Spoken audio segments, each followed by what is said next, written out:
Besedo ima predsednik Zveze veteranov vojne za Slovenijo, gospod Ladislav Lipič, ki ga prijazno vabim k mikrofonu.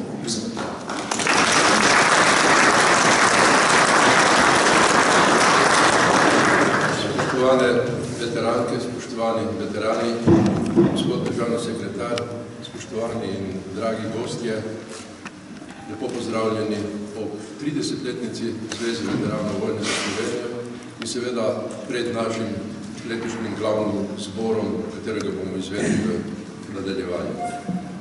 Nahajamo se, kot je že povedal voditelj našega programa, v tem objektu, kjer se izobražujejo mladi in predvsem to je ena od naših nalog v tem temeljnem poslanstvu, da prenašamo izkušnje in seveda spomine na čas, v katerem smo imeli priložnost in pa seveda tudi čast sodelovati. To je na osamosvojitev Republike Slovenije in še posebej na osamosvojitveno vojno.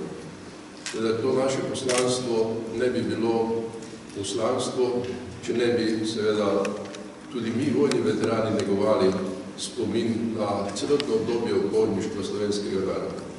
In seveda zato sem izredno vesel, da smo na vsaki slovesnosti skupaj z dragimi prijatelji in prijateljico iz koordinacije domoljubnih in veteranskih organizacij, kjer ravno to vsi skupaj in enotno tudi negujemo ta spomin, kajti veterani ne bomo pisali zgodovine, ampak smo vojni veterani poklicani, da o njej govorimo, da o njej tudi pišemo in seveda, da čim bolj verodostojno prenašamo vse, kar se je takrat dogajalo v letu 90 in 91, da bodo zanamci vedeli, kje so njihovi predniki tudi sodelovali. Zgodovino naj pišejo, tako kot do sedaj, v celotni zgodovini, zgodovinarji. To tudi počnejo, bolj ali manj, verodostojno, vendar pa bo seveda čas pokazal, kaj je tisto, kar je bilo napisano in zasnovano na dejstvih in kaj je nekaj drugega. Zaradi tega smo pa mi dolžni vse to ne samo govoriti, ampak tudi zapisati. V teh 30 letih je napisano 1000 strani v različnih brošurah, zbornikih, knjigah. In verjamem, da bo še kaj napisano in verjamem, da bo to podlaga ravno zgodovinarjev, da bodo ugotovili, kaj je tisto, na čemer temelji ta naša država, katero smo pomagali soustvarjati in katero smo tudi ohranili. Zaradi tega še enkrat izrekam zahvalo vsem, za katerimi naša organizacija sodeluje. To pa je tisto, kar je potrebno vedno poudarjati. Sodelovanje, skupno delo, ravno zato, o čemer sem tudi prej govoril.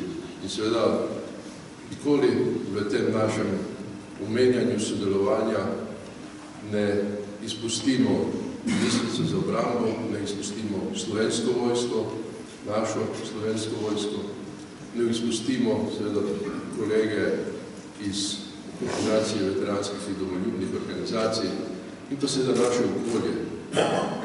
Tam isto okolje, kjer delujemo, kjer živimo in kjer nas tako župani in seveda tudi vsi tisti, ki so bodisi svetniki, bodisi nekaj imajo kakšne druge dolžnosti z ostalimi organizacijami, tudi potrebujejo. To sodelovanje je izredno pomembno in naj se nadaljuje tudi v prihodnje.